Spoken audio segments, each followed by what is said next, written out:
সাহেবের নেতৃত্বে যে নতুন দল আজ গঠন হতে চলেছে কিছুক্ষণের মধ্যে, এই দলকে মুসলমান জাতিকে বলবো যে আপনারা তৃণমূল এবং বিজেপিকে হটান, সেকুলার নিজমকে প্রতিষ্ঠিত করুন। বলুন, 22টা এখানে এমএলএ আছে মুর্শিদাবাদের বুকে, তার মধ্যে বিজেপির আছে দুটো, বড়ুয়া এবং মুর্শিদাবাদ এই বহরমপুর। এই দুটো বাদ দিয়ে যে 20টা এমএলএ আছে তৃণমূলের, তার মধ্যে মুসলমান হচ্ছে বেশি, প্রায় 16-17টা আছে, হিন্দু আছে। কিন্তু এরা ওয়াকফ সম্বন্ধে একটা কথা বলেছে। মাননীয় মুর্শিদাবাদে এসে বলেছিলেন ওয়াকফ নিয়ে বেশি গুলি করেন না, যদি গুলি করেন তাহলে দিল্লি যে ওয়াকফ আন্দোলন করুন গা।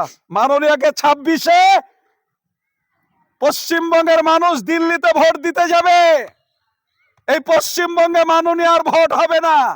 মাননীয়কে আমি বলছি এই চ্যানেলের মাধ্যমে, অনেক চ্যানেলের মাধ্যমে, আপনি ভোট পশ্চিমবঙ্গের মানুষের কাছে চাইবেন না, আপনি দিল্লি চাইবেন ভোটটা। মুর্শিদাবাদে এই বাবরি মসজিদ হওয়াতে মুর্শিদাবাদবাসী কতটা খুশি?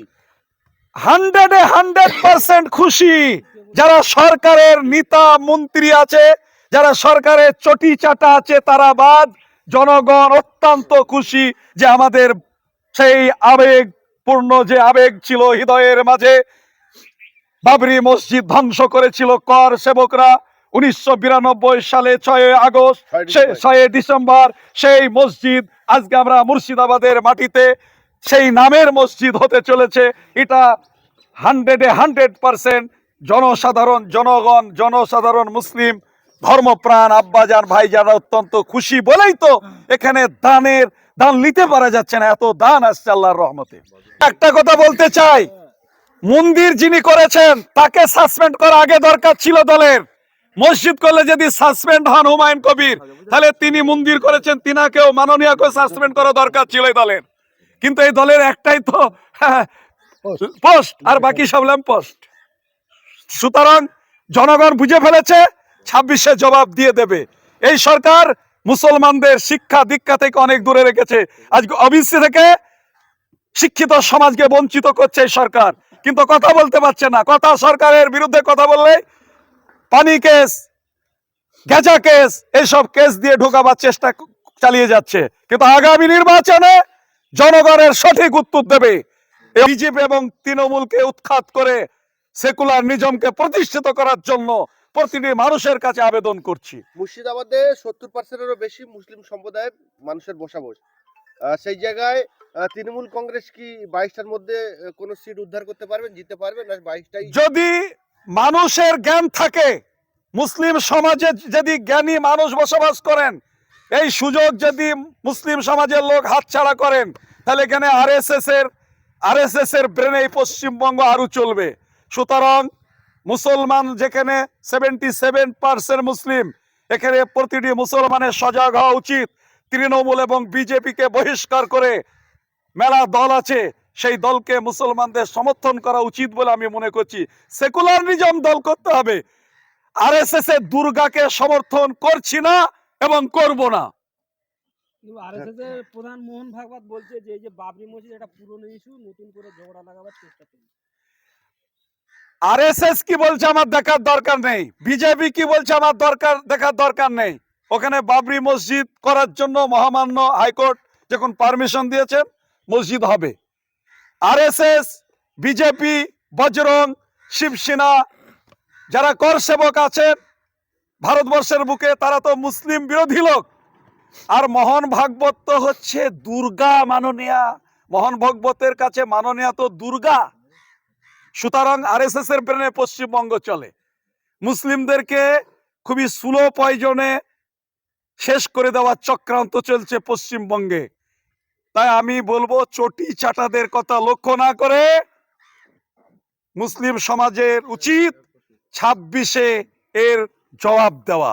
ববি হাকিম যিনি একজন মুসলিম বিধায়ক, আর একজন মুসলিম বিধায়ককে তিনি সাসপেন্ড করেছেন, এবং তাকে যখন ওবিসি নিয়ে যখন প্রশ্ন করা হয়েছিল নিয়ে, তখন চাকরির জন্য তিনি তখন পালিয়ে গেলেন। এইটাই তো আমার প্রশ্ন। ববি হাকিম বলুন, আখু জামান বলুন, হাফ প্যান্ট মন্ত্রী, ফুল প্যান্ট মন্ত্রী, কেউ ওয়াকফের ব্যাপারে মুখ খোলেননি। কেউ ওবিসির ব্যাপারে মুখ খুললে সাংবাদিকদেরকে পিছন ঘুরিয়ে চলে যাচ্ছেন। কেন? তাদেরকে বুঝাইতে হবে যে ওয়াকফ যে সম্পত্তি, সে সম্পত্তি আল্লাহর সম্পত্তি। এই সম্পত্তি সরকার কেন হস্তক্ষেপ করবে? আমার কাছে প্রুফ আছে, এর আগে বলেছিলাম রেজিনগর বলে একটি গ্রাম আছে, দুটো কবরস্থান খতিয়ান একে চলে এসেছে এবং তার মালিক হচ্ছে কালেক্টর অর্থাৎ ডিএম। আগামী দিনে ওই কবরস্থানে মাটি দিতে গেলে ডিএম এর পারমিশন লাগবে। মুসলমানরা যদি জেগে ঘুমায় ঐতিহাসিক ভুল করবে। বলুন। বলো, আর কি বলবি কি? ববি হাকিম তিনি তো একজন মুসলিম বিধায়ক, কিন্তু হাজি সাহেব আবার। আমি হাফ মুসলিম সম্বন্ধে কোনো কথা বলতে রাজি না।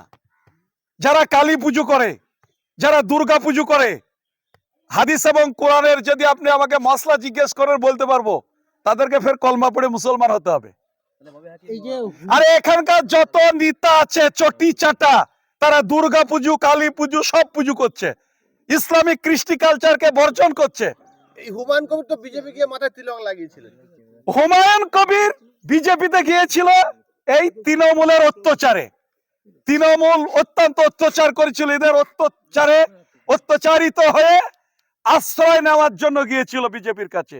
বিজেপির কৃষ্টি কালচার যখন দেখেছে খারাপ, উনি একজন মুসলিম প্রেমিক মানুষ, ধর্ম প্রেমিক মানুষ, জাতির কথা ভাবেন বলেই দল তৃণমূল দলকে আপনার বহিষ্কার করেছে।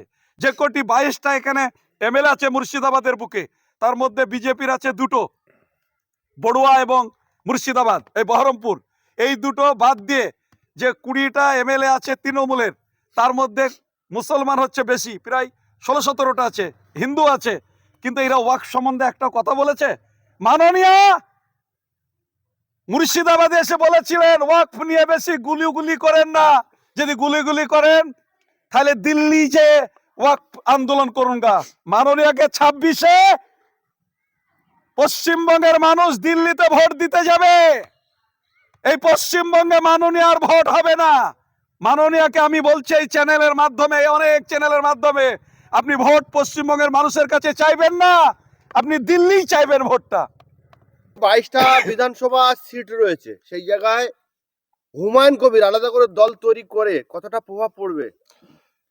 নাহমাদুহু ওয়া নুসাল্লি আলা রাসূলিহিল কারীম। আউযু বিল্লাহি মিনাশ শাইতানির রাজীম। বিসমিল্লাহির রহমানির রহিম। ইন্নাদ দীনা ইনদাল্লাহিল ইসলাম। সাদাকাল্লাহুল আযীম। ক্বালা রাসূলুল্লাহ সাল্লাল্লাহু আলাইহি ওয়াসাল্লাম আল হাক্কু মুররুন। আও কামা ক্বালা আলাইহিস সালাতু ওয়াস সালাম। আজকে আমার প্রিয় সাংবাদিক ভাইয়েরা সুদূর 24 পরগনা থেকে মাদ্রাসা তাজবিদুল কোরআনে এসেছেন, তার জন্য আমি সাংবাদিক ভাইদের কৃতজ্ঞতা আদায় করছি এবং সাংবাদিক ভাইদেরকে আমি ধন্যবাদ জানাচ্ছি। বলুন।